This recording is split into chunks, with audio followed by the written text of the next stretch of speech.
deux grands mantras qui ont guidé ma vie depuis toujours. Le premier, c'est « je ne perds jamais ». Soit je gagne, soit j'apprends. C'est de Nelson Mandela.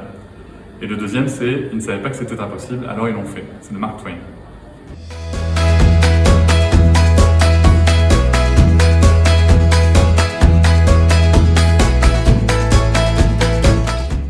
Mon petit bonheur du jour, franchement, c'est d'être ici et de faire cette table ronde et de pouvoir rencontrer les gens qui ont lu mon livre et d'échanger avec eux.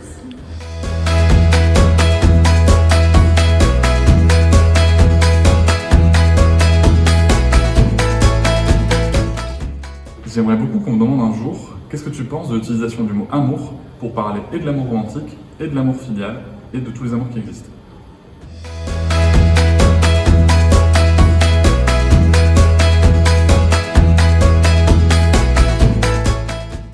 Au travail, je pense, par expérience pour le coup, qu'il faut adopter une attitude d'empathie, de bienveillance, qu'il faut comprendre une chose, c'est que en s'occupant bien des gens qui travaillent, que ce soit soi-même en libéral, en auto-entrepreneur, ce qu'on veut, ou des gens qui s'occupent des clients, en s'occupant bien des gens, on s'occupe bien de nos clients, et ça marche aussi en fait avec les parents. C'est en s'occupant bien des parents qu'on s'occupera bien des enfants.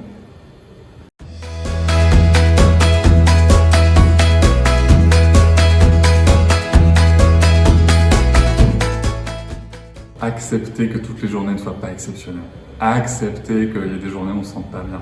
Accepter qu'il y ait des journées où on se sent débordé d'énergie. Accepter qu'il y ait des journées qui commencent très bien et qui se terminent pas bien et puis qui repartent bien dans la journée peut-être.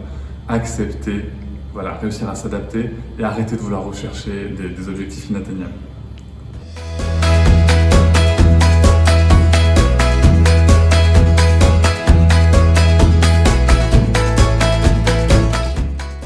Fiction, parce que je suis un grand fan de fantasy, même si la fantasy peut s'inspirer de la réalité, mais je suis aussi un grand fan de dystopie.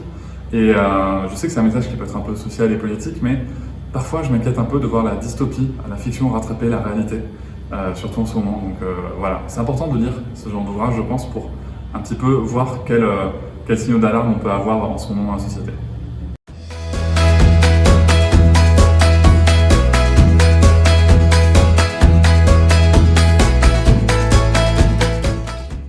Mais les deux, pourquoi choisir? Non mais franchement, aujourd'hui avec tout ce qu'on a, mais pourquoi choisir? Franchement, clairement, les deux.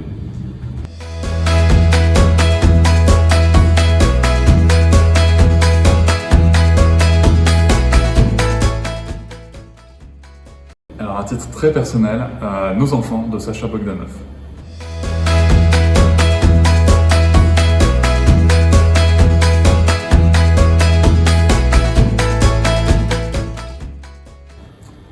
Apprendre à profiter du présent déjà, avant de s'occuper du passé et du futur.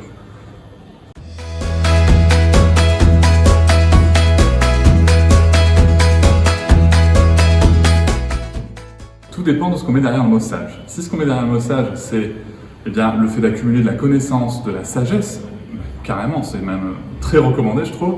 Si ce qu'on entend, c'est ce qu'on dit souvent aux enfants, c'est-à-dire « ne bouge pas, tais-toi, je t'aime parce que tu es invisible », non, faut pas être sage.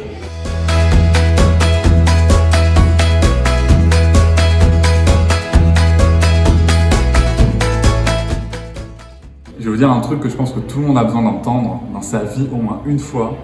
Je t'aime parce que tu es comme tu es.